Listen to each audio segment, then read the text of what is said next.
Hello, everyone. I'm Tin, founder and CEO of Open Motors. And even if I don't look like, actually, I'm Italian. It's a little bit weird, I know.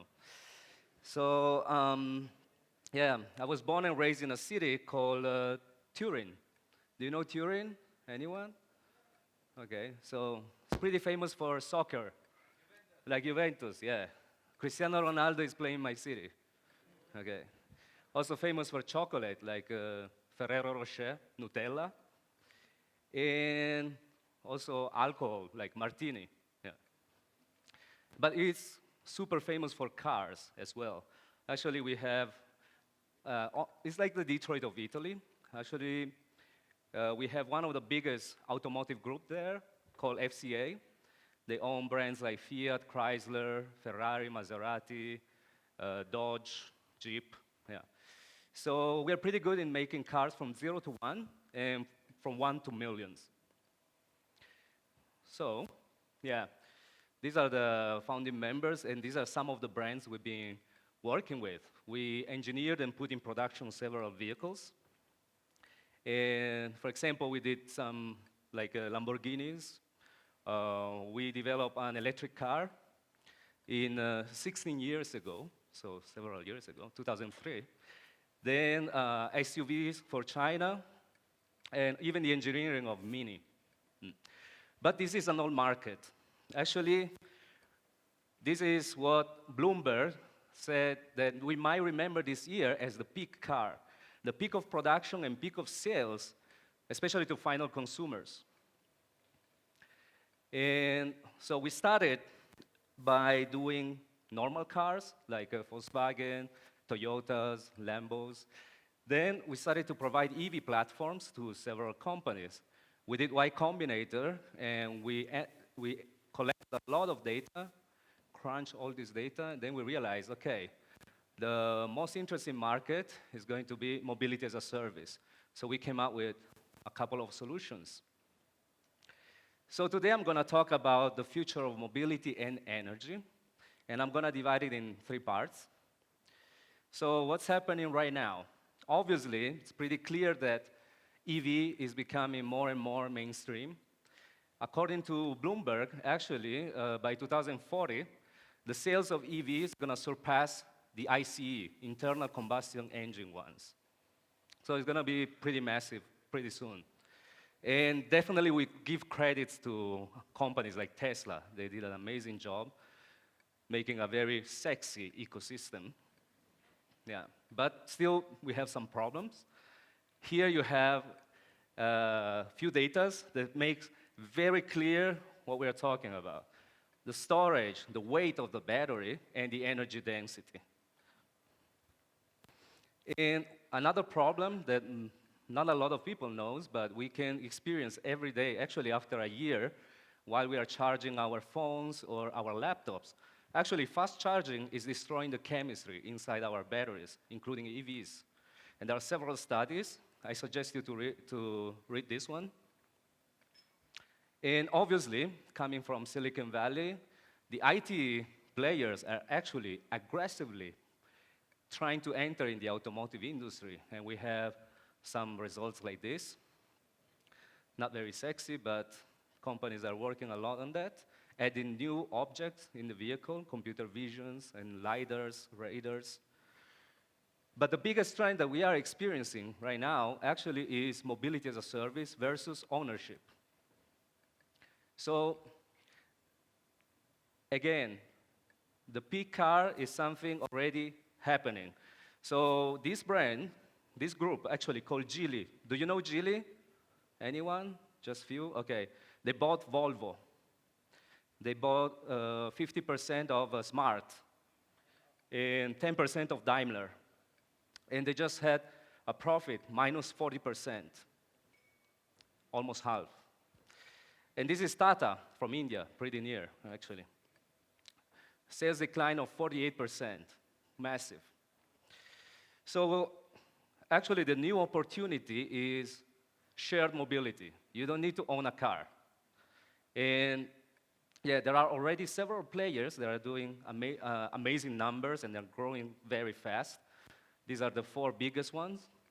And the opportunity actually is going to be over $7 trillion by 2050. It's actually going to be bigger than public transportation and private car market. In China, China actually is the #1 market in any type of transportation, okay? So today, mobility in China is done 38% with personal vehicles, something that you can own, okay, buy and own, 49% with public transportation. And then mobility as a service is already a double-digit number. But this is the projection of the future, pretty aggressive. So personal mobility will shrink to only 5%. Public transportation also will reduce, and mobility as a service will become dominant, bigger than the two combined. So that's a big trend that even Tesla, that they were doing a lot of cars for ownership, Elon said, we're going to enter in this market, we're going to compete against Uber with their Tesla network. And we've been doing a lot of cars. Actually, cars are engineered for ownership. So this is the global average of usage. 2 hours daily and a lifespan of about 10 years, more or less. Mobility as a service players like Uber, actually they are pushing this to the limit. We have fleets of their vehicles running 20 hours, so 10-fold. And the lifespan obviously drops dramatically. This is a huge problem, expensive. And the warranty, okay? This is a standard warranty that you can see there. 100,000 miles or kilometers, about 8 years. The problem is that all these players, they do over 100,000 miles in just 1 year. So there is a gap of 7 years. And we have a lot of cars circulating in the world. We are overproducing, definitely, and we are scrapping just a fourth of them. And in Nepal, I read that there are over 3 million vehicles, so yeah. The problem is that all these vehicles are not very recyclable, and this is a huge problem. This is not a third world country, this is Germany in 2015. And it's a problem highlighted by The Economist. So definitely, after all this data, we have to think a better way of engineering the vehicles and designing, producing, recycling. So the car of the future, obviously, especially in a country like here, we should leverage as much as possible renewable sources. And we should engineer these vehicles for the dominant way of transportation, which is mobility as a service. So the perfect example that we should follow is, actually is like the airplane, okay? Like Airbus or Boeing. The Boeing 747, the old one from 1969, actually is the type of airplane that revolutionized the entire industry. It made possible to everyone to fly. And they are super robust. The problem is actually here, highlighted also by Fortune. They picture the car of the future more like a smartphone with 4 wheels, okay? And to be honest, Tesla, NIO, all these new players, they are making an iPhone with 4 wheels. You can easily upgrade the software over the air, but you cannot really upgrade the hardware, okay? It's like an iPhone. If you have an iPhone X and you want the camera of the iPhone 11 Pro, you need to change the device. So instead, it will be better, especially for fleets, okay, to have a more modular approach, more like workstations or servers with 4 wheels. Another big problem solver for mobility is battery swap. There are several companies that try to do battery swapping, like Tesla included. Elon started this as a pilot. It didn't work very well. Actually, the cost was pretty high. And other companies as well tried it, like NIO from the Chinese Tesla. But the cost of one station without batteries is above $1 million US, which is insane, excluding batteries. Then we have another thing that right now technology is getting very, very political, okay? So you see what's happening with Huawei, or you can see also that Google and other services are blocked in China, okay? So China, just to give you a simple example, will never allow a US company like Waymo, Google, to map their cities, to collect data 24/7. This will never happen. Instead, they will allow local players like Baidu, Pony AI, to do this, okay, self-driving AI. So definitely we need a flexible way to integrate different hardware and software stacks, solutions. The moment you own a lot of vehicles, the biggest problem is called TCO. So we need to find something to make vehicles that are super optimized for the TCO. And there is a very interesting study from McKinsey on how to make the EV industry profitable. In this study, you will see that all major car companies making EVs, they are losing money per vehicle sold. And they suggest a new way, a new business model. So target fleet customers, especially in the high mileage category. And these companies, actually, they prioritize TCO higher than any other buying factors. TCO means that you buy the vehicle, and then you have not only that cost, also you have maintenance, repair, the energy costs, insurance, taxes, financing, okay? All of this you can see here. And for the car of the future, definitely, that's a hot topic also from today, we have to make things more impactful, okay? And also, Y Combinator, this is the CEO of YC, actually, he's pushing a lot, including with also the founders of Airbnb. Actually, they said the new project should have a very positive environmental impact and social impact, not only financial. And I strongly suggest you to watch this short documentary called The Story of Stuff. So how we can get there?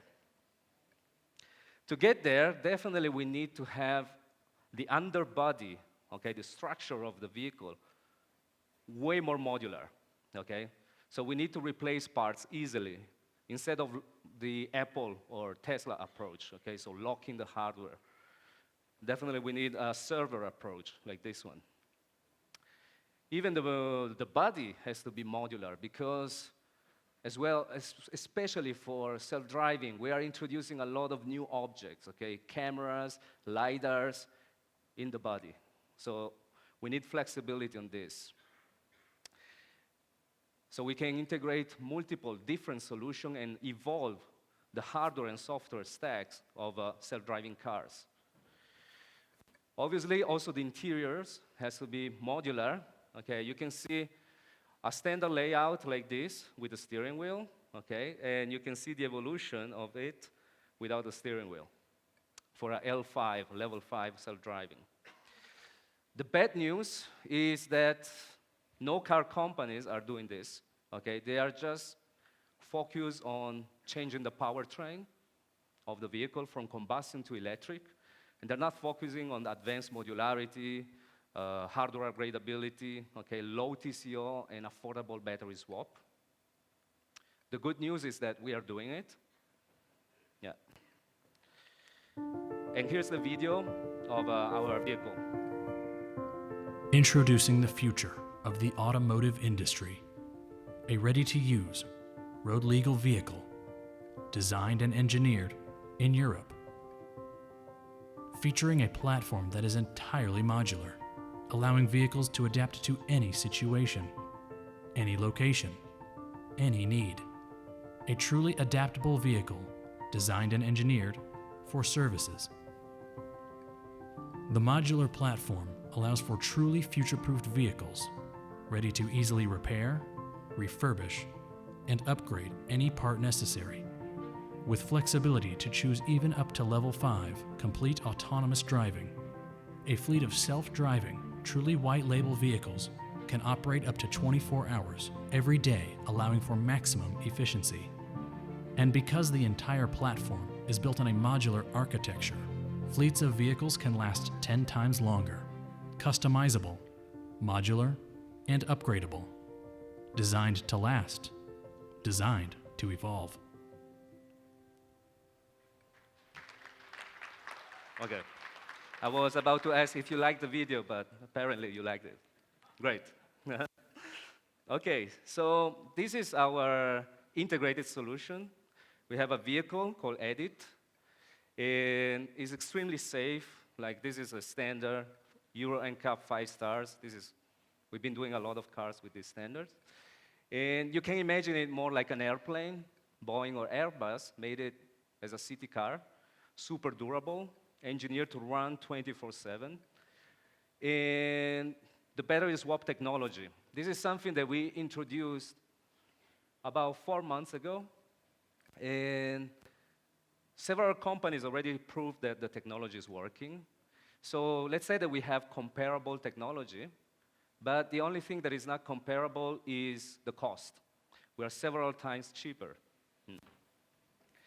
So this is an example of the current situation. NIO, the Chinese Tesla, they have a battery swap station that costs $1.3 million US, excluding batteries. There's a company called Alton from Shanghai. They did a great job, actually, 370,000. But we did something better. Our cost is only 50,000. So several times cheaper. So imagine this. This is Beijing in China. It's a city of about 25 million people. With a 5 million investment, you can, with the best in the class right now, you can only have 13 stations. With the same investment, with our technology, you can fill the entire city. Well, thank you. Namaste. So, yeah, imagine that we have about 30 million people here in Nepal. So with a 5 million investment, more or less, we can cover the entire country. So, TCO. Our vehicle is extremely optimized for the TCO. Actually, we are not the government, so we cannot optimize taxes or the insurance, but everything else, we did it. And this is the magic chart. Actually, our vehicle, TCO, is 2 times lower. The energy cost, because we are detaching the battery, we can charge it when we want, so at the lowest peak, we can have an energy cost of 2x, 2 times lower. And since we detach the battery from the vehicle, we also have the freedom to charge it at the right speed, at the right temperature. This is the only way to extend the battery lifespan up to 3 times more compared to fast charging. And the battery is the most expensive part of the vehicle. So then we have the station cost that you already saw the table. We are several times cheaper. Also the cost of the space. In a small space like, let's say this stage, okay, usually here you can charge 2 vehicles or 3 vehicles, normal charging in 1 day. With the same space, we can replace the battery of a vehicle every 2.5 minutes. So we optimize this space dramatically, at least 15 times more. And the timing, okay? So we are comparing with fast charging, which is not that fast, because 60 minutes, 1 hour, I don't know what to do. Maybe I can read a book or have lunch, but it's still a lot. And we just swap the battery in 2.5 minutes. We're even faster in gas stations. To give you an example, also in the consumption and the TCO, this is the comparison, okay, of a vehicle very popular in China and in Southeast Asia. So Grab last year almost did 1 billion kilometers. And if they use this car, the BYD E6, actually, they are going to use a lot of energy. Using our vehicle, basically, in just 1 year, they can save over $100 million just for the consumption, energy consumption. So long story short, we don't have much minutes, but the TCO has several problems, okay, that are coming from legacy solutions. The most obvious one is range anxiety. Tesla and other companies said, okay, we can fix this, putting a gigantic battery. The problem is that they are adding to the vehicle more than 400 kilograms. That's a lot. So you have to reinforce also the suspension system with a cost that is about 3 times more weight, more consumption, more pollution. So long story short, we solve all these problems. And yeah, we are already collecting data from remarkable companies, moving people, moving goods. And actually, we have a lot of interest from these companies, including energy and infrastructure companies from the global Fortune 500 list, and governments also. And that's pretty much all. That's my QR code. If you have you can scan and get my business card. And that's my email. If you want to know more, feel free to contact me. Thank you.